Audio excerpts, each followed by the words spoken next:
हरियाणा के गृह एवं स्वास्थ्य मंत्री अनिल विज हमेशा अपनी कार्यशैली और बयानों को लेकर चर्चाओं में रहते हैं। पिछले कई दिनों से सोशल मीडिया पर चर्चाओं का बाजार गर्म है कि हरियाणा के गृह मंत्री अनिल विज और सीएमओ कार्यालयों के बीच टकलियां हरियाणा में चर्चा का विषय बनी हुई है। हरियाणा के गृह मंत्री अनिल विज ने स्वास्थ्य विभाग छीन सकता है। दरअसल चर्चा है कि विज काफी समय से स्वास्थ्य विभाग की फाइलों पर साइन नहीं कर रहे। विज हमेशा बेबाकी से अपनी बातें रखने के लिए जाने जाते हैं, लेकिन विज ने सिर्फ 2 शब्दों में सवाल को टाल दिया। लेकिन 2 शब्दों में सवाल को टाल देना भी कहीं ना कहीं विज और सीएमओ के बीच भेदभाव की खबरों को बल दे रहा है।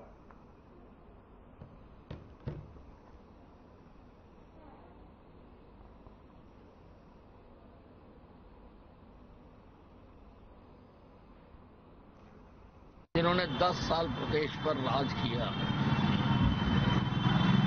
और अनेकों भ्रष्टाचार के केस किए। किसानों की सस्ती जमीनें लेकर बिल्डर्स को दी और कई काम किया और उन पर केस भी चल रहे हैं और उन केसों के कारण इनका जेल जाना भी तय है।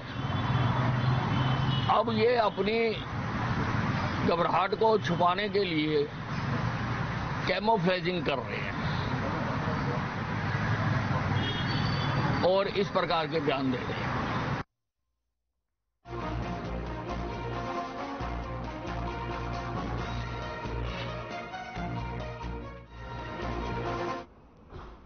राज्यपाल बंडारू दत्तात्रेय ने कहा कि गुरुकुलों की संख्या के माध्यम से आचार्य देवव्रत युवा पीढ़ी को संस्कारवान बनाकर न केवल समाज में नई जागृति लाने का सराहनीय कार्य कर रहे हैं। मलखंब, योगासन, सूर्य नमस्कार, साथ ही महोत्सव में आमंत्रित करने के लिए गुरुकुल प्रबंधन सहित आचार्य देवव्रत का आभार व्यक्त किया और अपने स्वैच्छिक कोष से गुरुकुल को 25 लाख की प्रोत्साहन राशि भेंट करने की घोषणा की। समारोह में आचार्य देवव्रत एवं गुरुकुल प्रबंधन द्वारा हरियाणा के राज्यपाल बंडारू दत्तात्रेय को स्मृति चिन्ह एवं उपहार भेंट कर सम्मानित किया गया।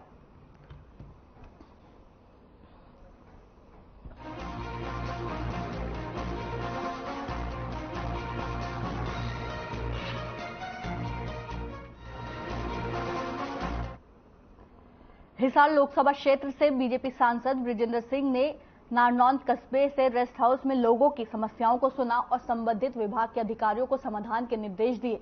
उन्होंने लोगों से कहा कि हर समस्या का समाधान जल्द से जल्द करवाया जाएगा। बीजेपी सांसद बृजेंद्र सिंह ने कहा कि पिछले दिनों जींद में आयोजित मेरी आवाज सुनो रैली को सफल बनाने के लिए नारनौंद के लोगों की तरफ से किए गए सहयोग के लिए उनका आभार व्यक्त करते हुए उन्होंने धन्यवाद किया। इसके साथ ही उन्होंने ये भी कहा कि काफी लोगों के दिमाग में इस रैली की सफलता को लेकर काफी संशय था, लेकिन इस रैली में प्रदेश भर से हजारों लोगों ने शिरकत कर रैली को सफल बनाने का काम किया। रैली में पहुंचकर लोगों ने पूर्व केंद्रीय मंत्री चौधरी बीरेंद्र सिंह के प्रति अपना स्नेह और विश्वास व्यक्त किया। सांसद ने पत्रकारों की तरफ से पूछे गए एक सवाल के जवाब में कहा कि जींद हांसी रेलवे लाइन के वर्तमान स्टेटस की जानकारी लेने के लिए रेलवे विभाग के उच्च अधिकारियों से बातचीत की जाएगी और इसके बाद रेलवे लाइन को लेकर सकारात्मक कदम उठाए जाएंगे।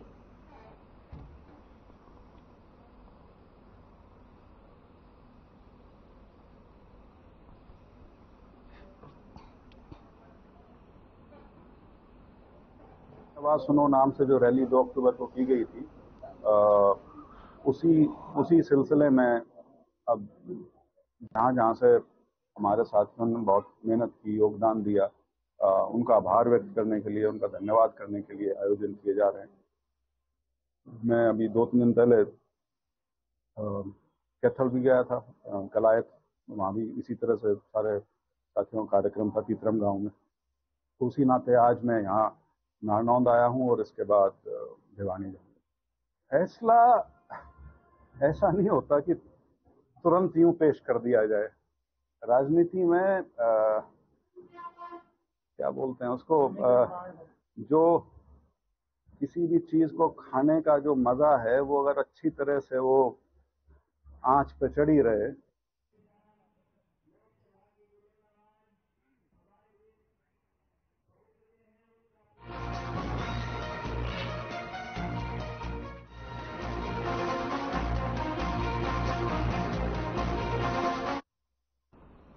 हरियाणा की महिला एवं बाल विकास राज्य मंत्री कमलेश ढांडा ने गांव समसपुर के जनसंवाद कार्यक्रम में 2 घंटे देरी पहुंचने पर शिक्षा विभाग के अधिकारियों के खिलाफ कड़ा संज्ञान लिया है। इस जनसंवाद कार्यक्रम में जिला शिक्षा अधिकारी व खंड शिक्षा अधिकारी को कारण बताओ नोटिस जारी करने के भी निर्देश दिए गए हैं। उन्होंने स्पष्ट किया कि अधिकारी जनसंवाद कार्यक्रमों को गंभीरता से ले, क्योंकि ये कार्यक्रम प्रदेश की महत्वाकांक्षी योजना है और मुख्यमंत्री स्वयं जनसंवाद कार्यक्रमों की निगरानी और शिकायतों की समीक्षा कर रहे हैं।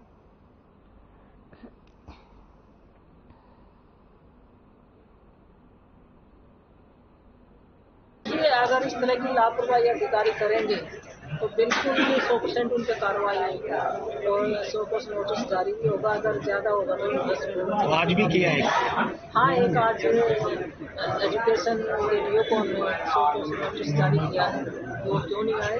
अब जो समस्या हर एक डिपार्टमेंट की है उनको तुरंत काम पता होना चाहिए, जो अधिकारी मौके पर मौजूद होने चाहिए। और ये तो माननीय मुख्यमंत्री जी के भी आदेश है कि सभी अधिकारी मौजूद रहे। अगर कोई नहीं रहेगा तो उन पर कार्रवाई 100%।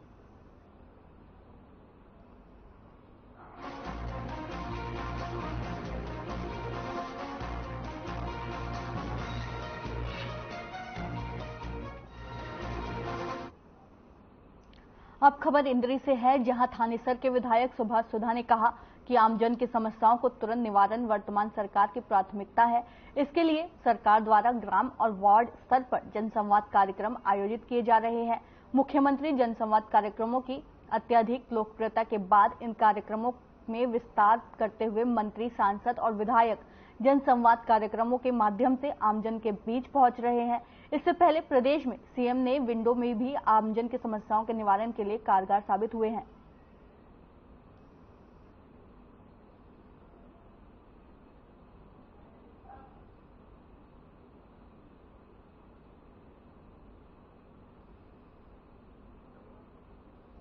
इन गांवों को जनसंवाद के माध्यम से जनसंवाद सुनने का काम किया, क्योंकि हरियाणा में 6000 से ज्यादा गांव हैं, इसलिए मुख्यमंत्री हर गांव में जाना असंभव हुआ। इसलिए माननीय मुख्यमंत्री ने जनसंवाद का कार्यक्रम भी सब हर गांव में जाए। उसको उसी कड़ी में पहले मंत्रियों को अधिकृत किया, फिर उसके बाद सांसदगण को, अभी सभी विधायकों को, उनको भी जुम्मेवारी लगा दिया, हर गांव में जाकर के जनसंवाद का काम करेंगे। उसी कड़ी में आज सुभाष सुधा जी थानेसर के विधायक माननीय तो आज हमारे बीच में पहुंचे हैं। उन्होंने 2 गांव का मैं जनसंवाद कार्यक्रम किया, तो आप देख रहे थे सीधा जनता से उन्होंने बात करी। जो जनता ने समस्या उनके सामने रखी है, 1-2 का तो मौके पे समाधान कराने का काम किया अधिकारीगण से मिलकर के।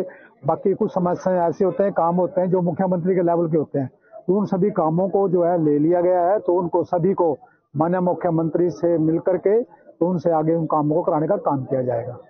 तो मुख्यमंत्री का जनसंवाद कार्यक्रम हुआ था, सांसद साहब भी आए थे, क्या वहाँ सभी मांगे पूरी होगी? देखिए, उसके वो सारे प्रोसेस में अंडर प्रोसेस है। देखिए, उसमें टाइम लगता है। मान लीजिए कोई सड़क की बात है, कोई बारात घर की बात है, गली की बात है, या कोई पीएससी बनाने की बात है, या अन्य कोई डेवलपमेंट का काम है, वो प्रोसेस में है। तो जो जिन्होंने दिए हैं सभी पे मैसेज आ गए हैं, प्रॉपरली प्रोसेस में है। किसी का एस्टिमेट है, किसी की फिजिबिलिटी चेक कर रहे हैं। तो निश्चित तौर से जो मुख्यमंत्री का आह्वान है, जितने काम फिजिबल हैं, जो काम होने वाले हैं, सभी कामों कराने का काम किया जाएगा। देखिए, प्रदेश के मुख्यमंत्री जी ने हमें जनसंवाद कार्यक्रम के लिए यहाँ पर भेजा, और पहले तो मैं मुख्यमंत्री जी का धन्यवाद करूंगा कि उन्होंने खुद जनसंवाद कार्यक्रम पूरे प्रदेश के अंदर किए। लगभग उनके पास 35,000 जो है उनके पास लोगों की गिनती आई, 27,000 का उन्होंने बिल्कुल सोल्व कर दिया उनके एप्लीकेशन का। उसके बाद उन्होंने सोचा कि किस प्रकार से हर गांव के अंदर जनसंवाद कार्यक्रम करें। तो उन्होंने पहले हमारे कैबिनेट मिनिस्टरों को लगाया, वो गए फील्ड के अंदर, फिर हमारे पार्लियामेंट मेंबर्स गए, फिर हमारे विधायकों की ड्यूटी लगाई। मुझे भी बड़ा सौभाग्य है, मुझे घुंडा, इंद्री और मुझे क्या विधानसभा मिली है जनसंवाद कार्य के लिए। और देखिए, जनसंवाद कार्यक्रम में हमारा यही होता है कि मुख्यमंत्री जी ने कहा कि अंत्योदय गरीब आदमी को किस प्रकार से उसका बेनिफिट मिलना चाहिए। तो आज आए हम लोगों की गरीबों की पेंशन नहीं बनी, किनका किसी प्रकार से कोई बीपीएल कार्ड रह गया, किसी प्रकार का आपके सामने मैंने पूछा, डिपो होल्डर कोई तंग ना कर रहा हो, किसी पेंशन डिपार्टमेंट में किस प्रकार से लोग कहते हैं कि हम पोर्टल खत्म कर देंगे, ऑपरेशन गए, लेकिन आपके सामने जो कहता है कि मेरी पेंशन डायरेक्ट आ रही है, मेरे खाते में आ रही है, इससे बढ़िया पोर्टल नहीं है। तो बहुत सी चीजें, स्कीम्स हैं सारी इनकी। अब मुख्यमंत्री जी ने 1,80,000 से जिनकी इनकम कम है उनको 5 लाख का मेडिकल फील्ड देने का, चिराग योजना के तहत करने का जो किया, ये बहुत बड़ा फैसला किया है।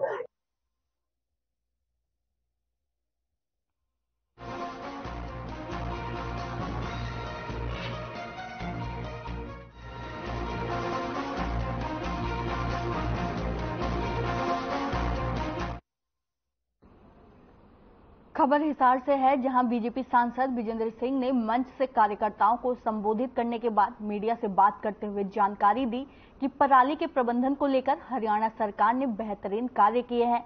उन्होंने आगे बताया कि इसके प्रबंधन को लेकर और भी बड़े स्तर पर कार्य किए जाने की आवश्यकता है, जिसे लेकर उन्होंने केंद्र सरकार पर जोर डालते हुए कहा कि पराली से होने वाले प्रदूषण को रोकने के लिए अब केंद्र सरकार को महत्वपूर्ण भूमिका निभानी होगी।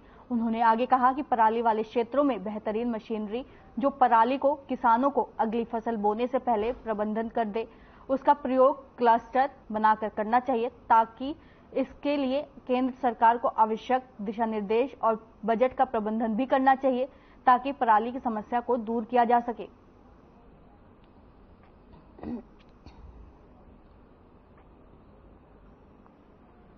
देखिए, जहां तक केंद्र सरकार का सवाल है, जो बीजेपी के जो मेन एजेंडाज वो तो काफी हद तक उन्होंने पूरे किए हैं।